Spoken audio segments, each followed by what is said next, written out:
As we've been studying some of these Old Testament patriarchs, we've been going over the life of Abraham. Last Sunday we began to discuss about the choices that Abraham made in his life. And we saw that with every choice there's a consequence. Whatever choice you make, there's that ripple effect. And that ripple effect is going to reach far and wide. When we think about the days that we're living in, as compared to the times of the patriarchs, of Abraham and Isaac, Jacob and Joseph, if you go back even further to think about the days of Noah, and what was it that Jesus himself said concerning the days of Noah? He said, "So as it was in the days of Noah, so shall it be also in the days of the Son of Man when he is revealed from heaven.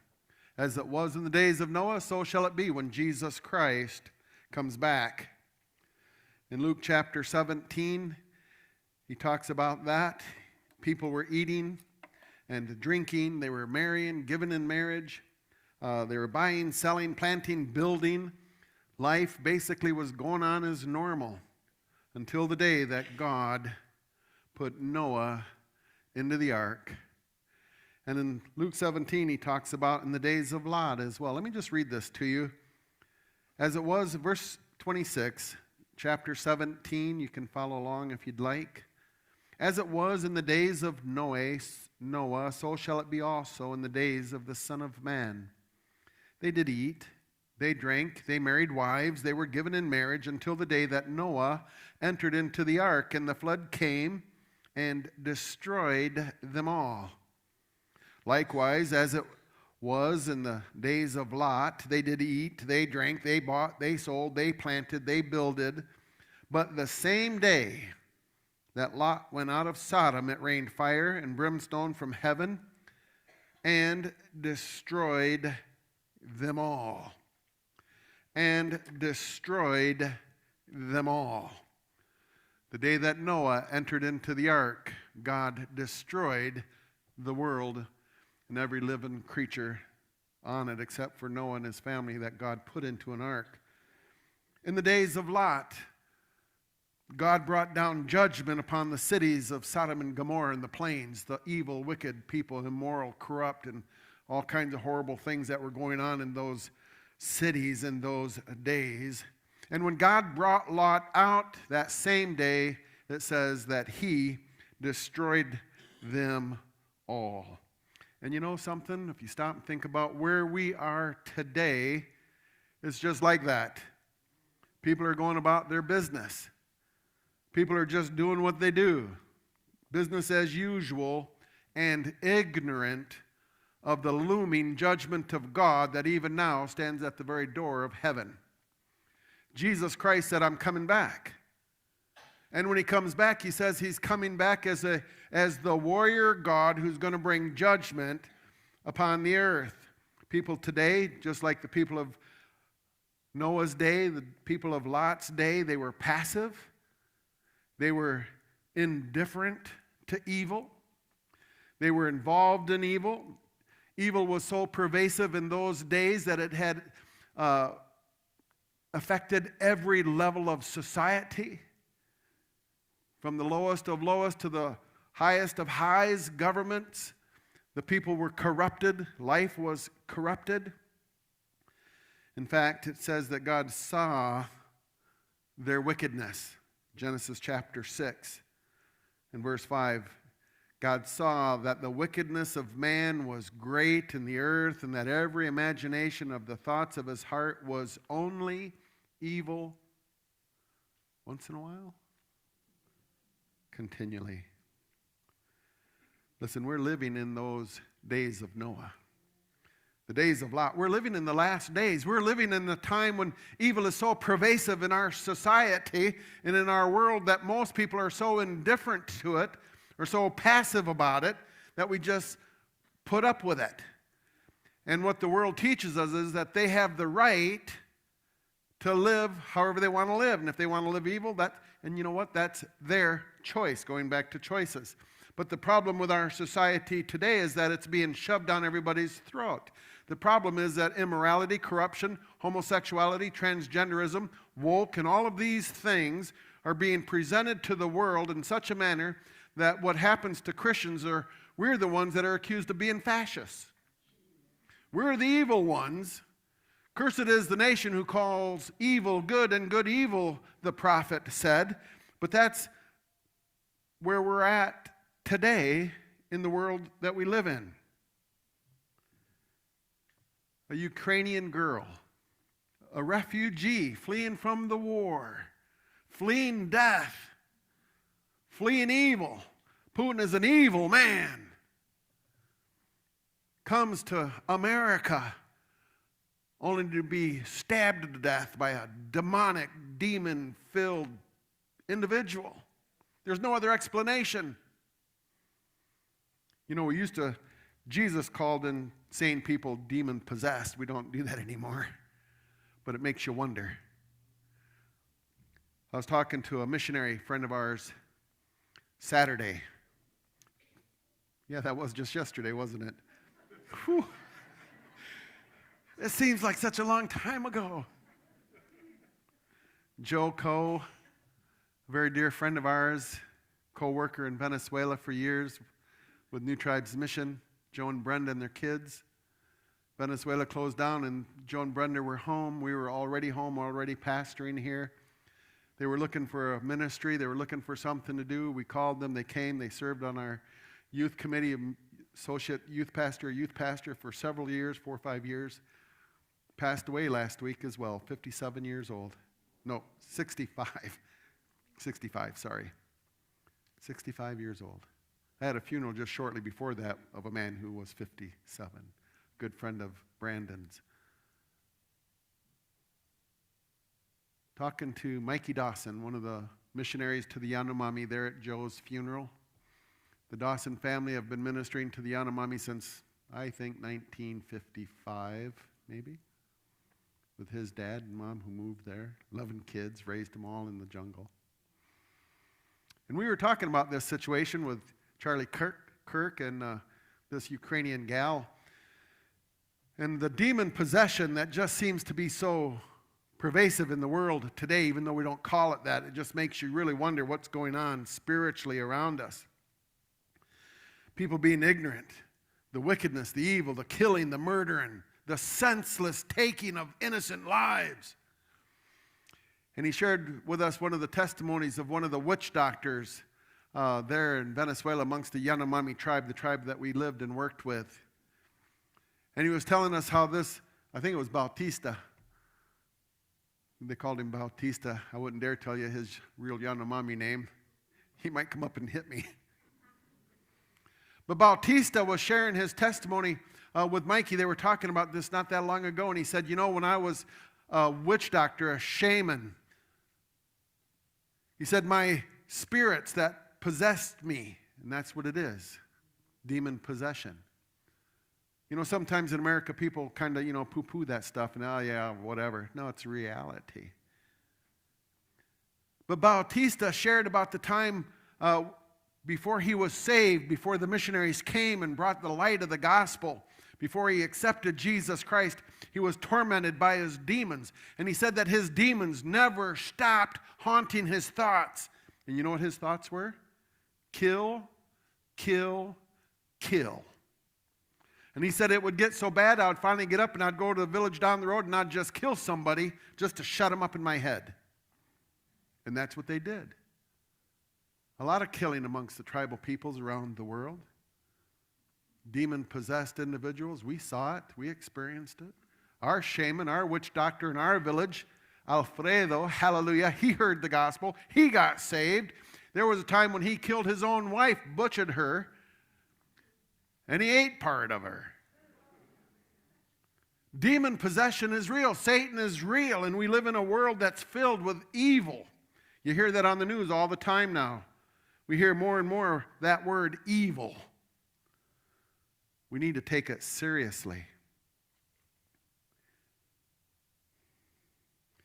We're living in that generation that, like of Noah's day, evil is everywhere. You know, there are those who like to say, yeah, you just see evil under every tree, Well, listen, think for yourself. That's what Charlie Cook, that was his message. That was his message to young people all over America. He wasn't a hater. He wasn't divisive, as some of the news outlets like to portray him as. He was an individual who loved people, and he wanted them just to think. If you would just stop and think, look at the facts. Oh, you can listen to the news outlets, and you can listen to the naysayers and the haters of God and everything Christian. Listen, above all else, he was a born-again believer. And he wanted people to come to know the truth. 22-year-old kid assassinated Charlie Kirk. People are saying, yeah, he deserved it. Can you believe that? Did Martin Luther King deserve it? John F. Kennedy deserve it? Ronald Reagan deserve it? Did Jesus Christ deserve it? He was accused of being divisive. Jesus was accused of being a fascist. He was accused of all kinds of things, and they killed him.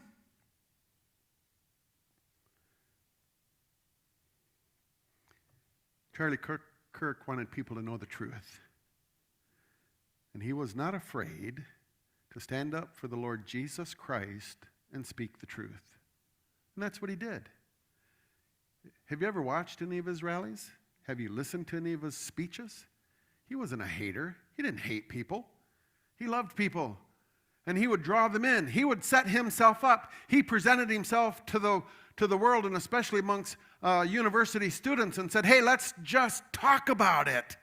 Let's just have a decent, civil conversation about woke, homosexuality, transgenderism, abortion, all of these issues that are so important today. These are not political issues. These are biblical, moral issues. And the question that he would present is, whose side of the fence are you going to stand on? Do you know there's a lot of people who are standing on the fence? And their own testimonies, after talking with Charlie Kirk, they got off the fence and they got on the right side. He made a huge impact on thousands and thousands of people. His rallies were huge, and they all weren't in favor either. But they came, and they listened, and they dialogued, and he took questions. And it was civil, it was good, it was right. He was engaged in a war against the darkness, the ignorance of this present evil world in which we live. But let me tell you something. The darkness hasn't won. You know, Jesus said, unless a seed fall into the ground and die, it abides alone. But if it falls into the ground and dies, it shall bear much fruit. I guarantee you that the life of Charlie Kirk was not in vain.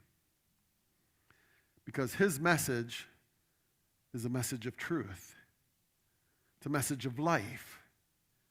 It's a message that resonated with so many people, to get off the fence, come out of the darkness, and come into the light.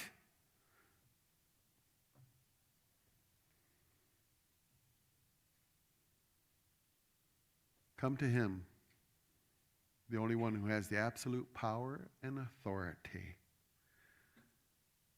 the possessor and the redeemer of heaven and earth, the owner of every soul and spirit that has ever lived, from Adam to the last man that will ever walk on this earth. Jesus Christ, the rightful owner. And he holds our breath in his hands. Can you imagine? Almighty God said, every soul belongs to me.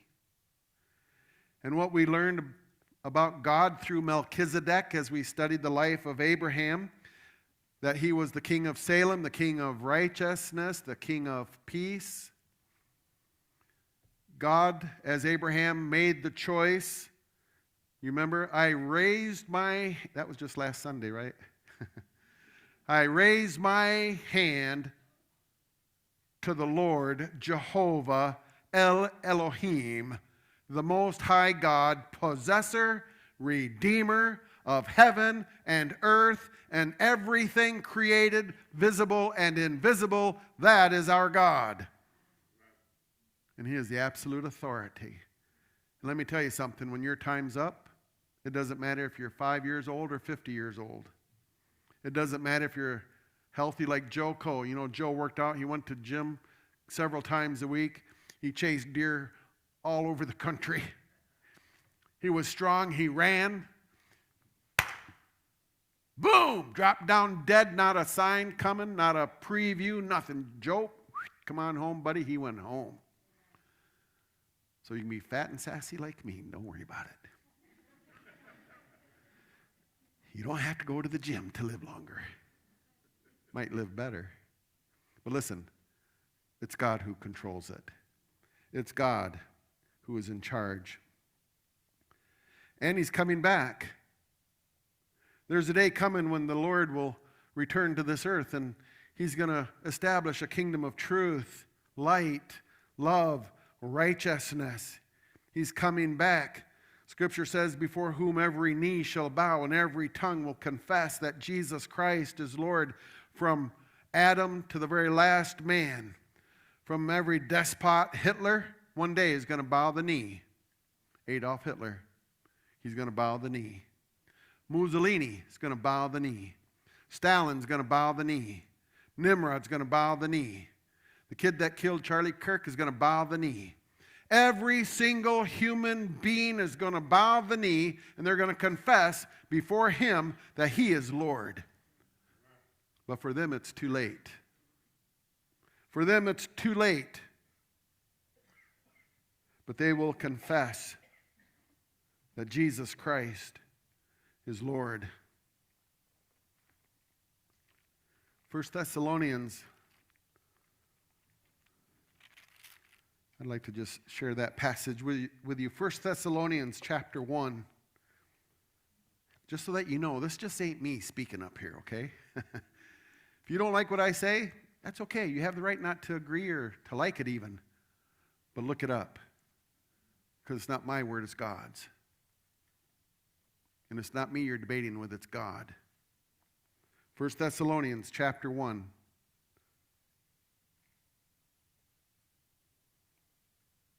I got the wrong, of course I wrote it down wrong. 2 Thessalonians.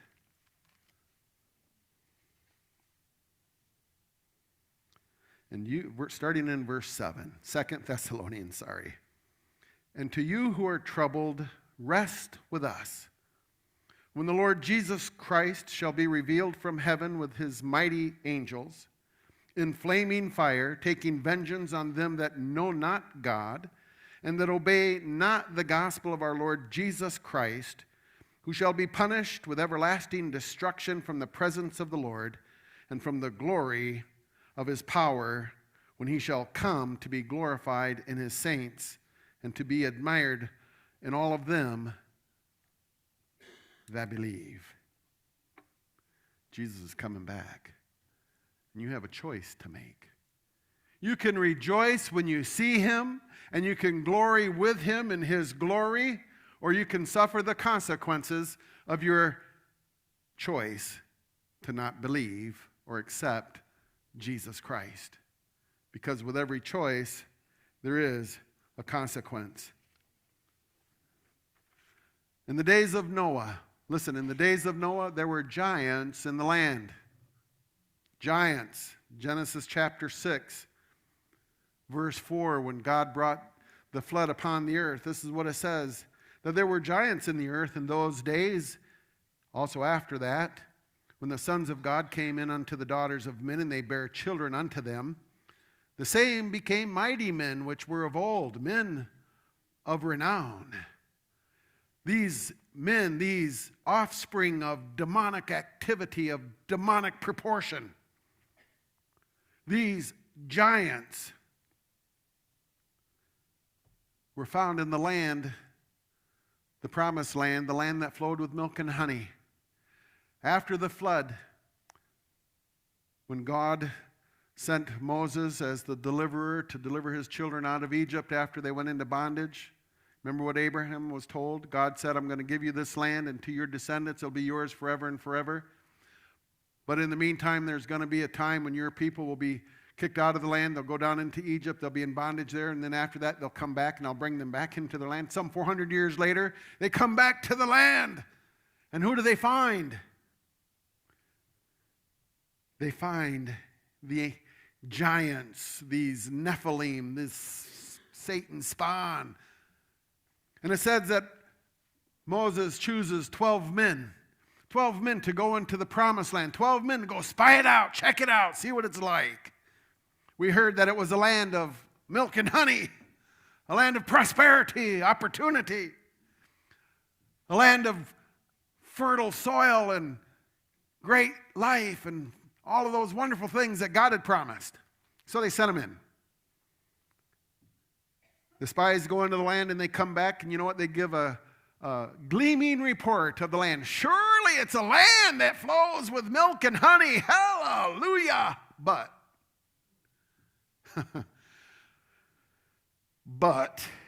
they said, we can't go in there.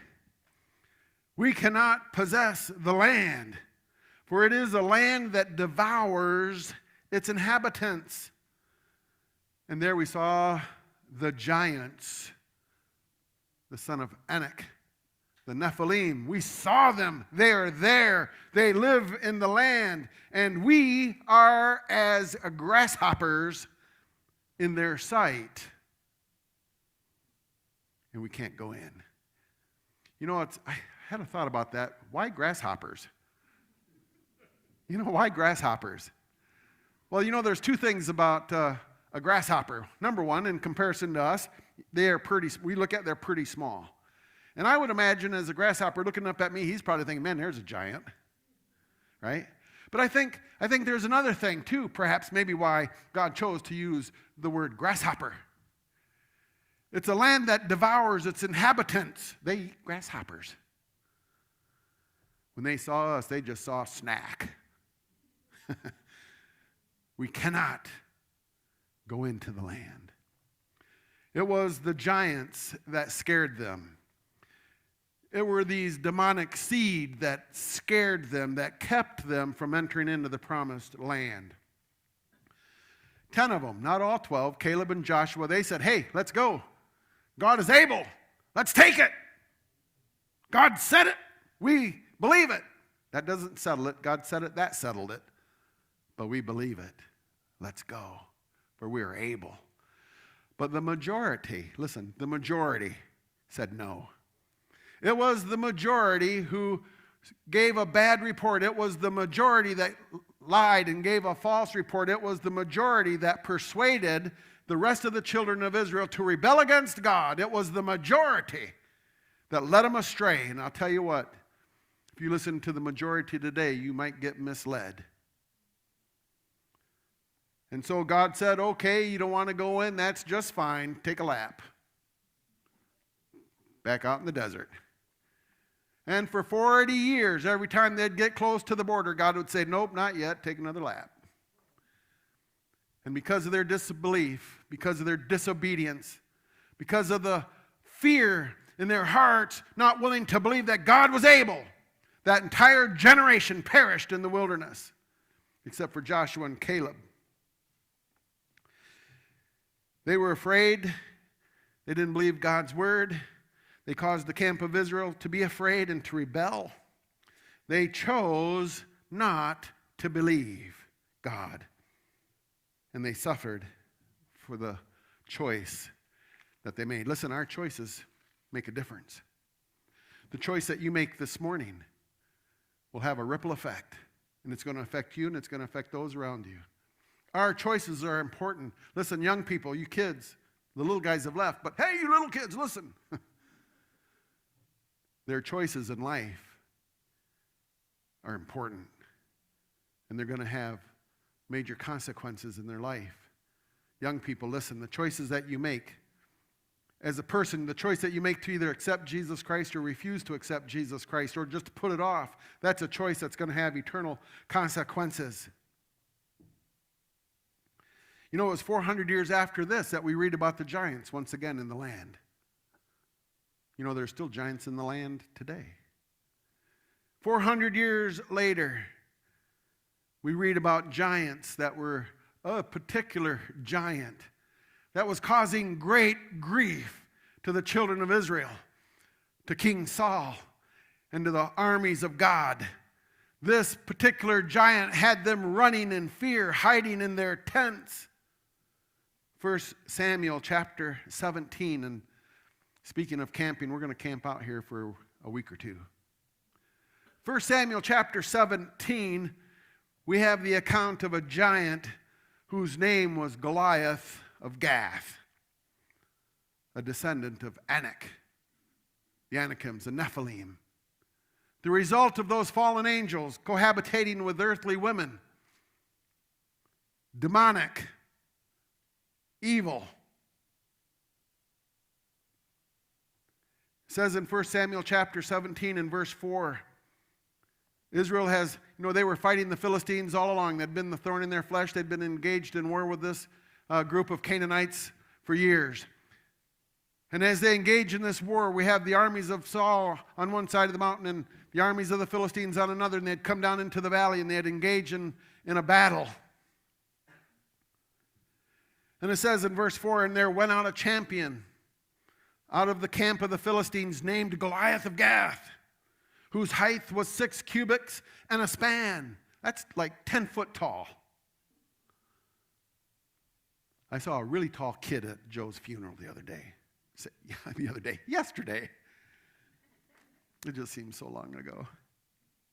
Eric Gurman, our missionary pilot, raised his family. They're in Venezuela. Great family, good boys. They've grown up to be good men. And one 6'7". Last time I saw him, he was about that tall. Giant, 10 foot tall. And it says that this giant mocked God. He mocked God. He made fun of the warriors of God. He mocked God's people and he challenged them to hand-to-hand combat. He challenged them in war. Send me a man that we might fight, he said. He stood down there in the valley. The men were fighting. The Israelites and the Philistines were battling. And all of a sudden, you can just imagine as the crowd, the warriors of the Philistines parted like the sea parted before Moses and the Ark of the Covenant. The mob of people separated, and here comes this 10-foot behemoth of a demon, Goliath, rattling his saber, shouting out cursings against God and against the armies of God, against King Saul, the champion out of the camp of the Philistines, mocking God, challenging them to battle. You know, Satan challenges you today to hand-to-hand combat. Do you know that? The forces of darkness, the forces of hell, challenge us each and every day as a believer.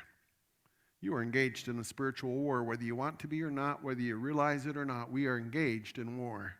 And it's a war for the very souls and spirits of every man, woman, boy, and girl that walk on this earth. It's because the unseen things are way more important than the things that are seen.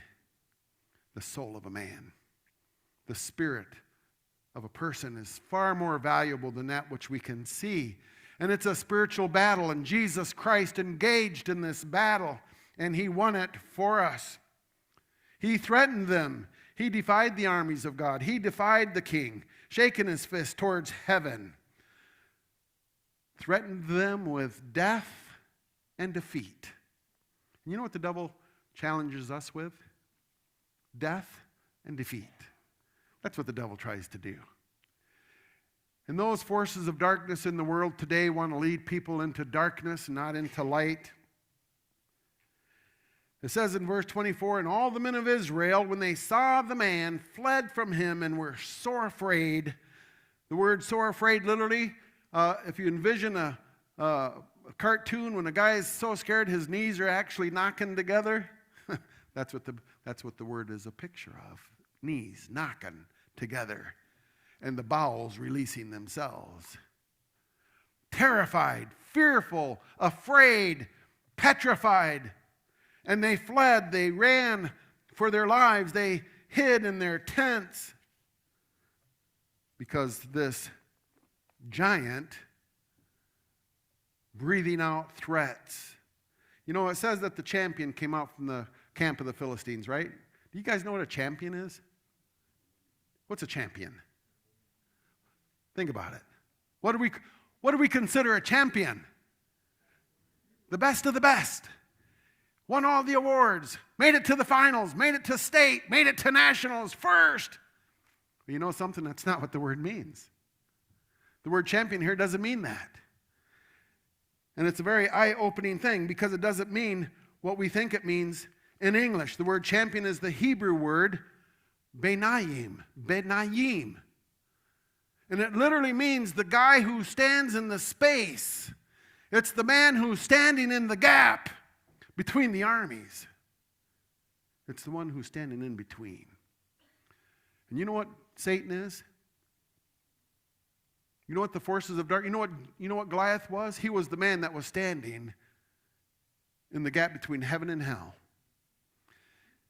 Satan is the one who stands in that span between man and God and who fights to keep man in hell and out of heaven. That's what we're looking at here. The forces of darkness, the power of hell that wants to keep people out of heaven and to live a life in darkness, a life of despair, deceived, deception, being deceived. 1 Peter 5 verse 8 tells us, be sober, be vigilant, because your adversary, the devil, as a roaring lion, walketh about, seeking whom he may party down with. Hallelujah. That's what I used to say when I was a kid in high school. You know, I was so deceived. I was in darkness. No, he's not looking for people to party down with in hell. He's looking to destroy people, period. Jesus said the thief comes only to kill, steal, and destroy, and that's what Satan does. That's what Satan is, and that's his followers, those who are his minions, his puppets, those who are deceived in the world today, false prophets, false teachers, humanists who spew out hate, like those who on our news over the last couple of days have been spewing out hate concerning Charlie Kirk and his family and all that he stood for. Charlie Cook was a man who was not afraid to walk into the lion's den. And Charlie gave his life as a sacrifice for the truth, fighting against the forces of darkness. And they may think they won. They might think they snuffed the light, but they have not snuffed the light. Because the light of God is going to continue to shine, and it's going to shine even brighter. And I pray to God that those who were on the fence, who listened to Charlie Kirk, will give their life, as Charlie did, to the Lord Jesus Christ. That our young people in the world today will submit their lives, give their lives to Jesus Christ to be used for His kingdom, for the truth and for righteousness. Our world is full of filthiness. And it's going to take men like Charlie who are not afraid to say, Jesus, use my life even if it takes my life. That's what he said. And just like James Elliott and many martyrs before who have given their life for God, their life hasn't been in vain, their death was not in vain, and they surely will not abide alone. Jesus, you know, the Word of God talks about those who go forth. Psalm says, they that goeth forth bearing precious seed, weeping, shall doubtless come again rejoicing, bringing their sheaves with them. I know Charlie wept many tears over this country. He wept tears over the youth of America. But he wept bearing precious seed, and that seed's going to produce fruit. Listen, there's still giants in the land, Satan's champions, and they stand in the way of truth. They stand in the way of righteousness. They stand in the way that goes to heaven, Jesus Christ, the way, the truth, and the life. And these liars, these deceivers, these murderers and thieves, as 2 Corinthians 11:14 tells us that Satan himself and his agents are transformed into an angel of light, they preach a false gospel. Humanism is a false gospel. Communism is a lie. Socialism is a lie. Listen, Jesus Christ came to set us free. And God has given us, the world, an opportunity. God has presented the world with an opportunity to believe and to be restored into that which God intended for man to be in the first place, a light bearer of God's glory, a witness and example of the love, the life, and the righteousness of God. The world has that opportunity, the opportunity to have a love for God, to be obedient to God, and to be dependent upon God. God has given us that opportunity, and as long as Jesus waits, man has that opportunity. But that opportunity is going to come to a close one of these days. The opportunity to live a righteous and a godly life, to love Him, to serve Him, to allow God to be God in us. And you know what? It's your choice. With every opportunity, there is a choice. And again, that choice has consequences. Every choice has a consequence. And if you remember from last week, the closing statements of the message from last week, Joshua's statement to the children of Israel as they were going in to possess the land. Choose you this day who you will serve. Either the God of the Egyptians or the gods of the Amorites in the land which we now possess, or God Himself. But as far as I'm concerned, me and my family, we're going to serve Jehovah. We're going to serve El Elohim. We're going to serve the God, the possessor, and the Redeemer of life, of mankind, He who has the power, the only authority of life and death in all of eternity. That's who I'm going to serve. And that's who Joshua said he was going to serve. Choose you this day whom you will serve. With every opportunity comes the choice. And with every choice there becomes problems. There comes difficulty attached to it. Giants. We all face giants. There are giants still in the land. And those difficulties and those choices that we have to make, will make one way or the other, all produce an effect. There is the opportunity, the difficulty, the choice, the consequence. And if you make the right choice, there's the deliverance. And you know what deliverance produces in the heart of the believer? Confidence, faith. And that's the outline for next Sunday. How to be a giant slayer. How are you going to kill the giants in your life? How was David, 1 Samuel chapter 17, how was this little shepherd boy able to face this massive demon, maniac, murdering? How was he able to do that? A little shepherd boy. The king couldn't even go up against him. The mighty warriors of Israel could not stand against Goliath, but here comes a little shepherd boy. Oh, let me at him. I got a slingshot. I can deal with that. It's these steps. 6 steps to becoming a giant killer. That's what David experienced. He went through these 6 steps in his life, and we're going to cover these 6 steps next week in our life today. The opportunities, the difficulties, the choice, the deliverance, and the confidence that God gives to us to live a victorious life in Christ. The world isn't winning. Well, it may appear to be, but it's not. As a matter of fact, I read the end of human life history. If you haven't read it, you ought to, because I know who's going to win, and it's not the world. Surely ain't the devil. Darkness will not prevail. Father, this morning, may we stand up and speak the truth in love. That as you demonstrated unconditional love, this man, Charlie Kirk, demonstrated unconditional love but he spoke the truth. He did it graciously. He did it honorably. He did it fairly. And Lord, it wasn't a surprise to you when that bullet hit him that day. It wasn't a surprise to you that it happened, for you knew before the world was ever created all about that moment in time. And it's for your glory and it's for your purpose. And we know, Father, that you're going to use his life because it's your message to bring people in these last days to a saving knowledge of Jesus Christ. For we know that we are truly in those last days. And so we pray for the world, Lord. We pray for the multitude. We pray for the youth, not only of America, but around the world, who are being indoctrinated with lies, being exposed to the darkness and brought in and held in chains by darkness and ignorance. That, Father, they would hear the message of Jesus Christ and choose to believe. As Jesus said, you shall know the truth, and the truth shall set you free. May they be free. Gather a people to yourself, Father, as you said you were building your church. We pray for many to be saved. And we pray that our lives, too, would count, and that we would choose life.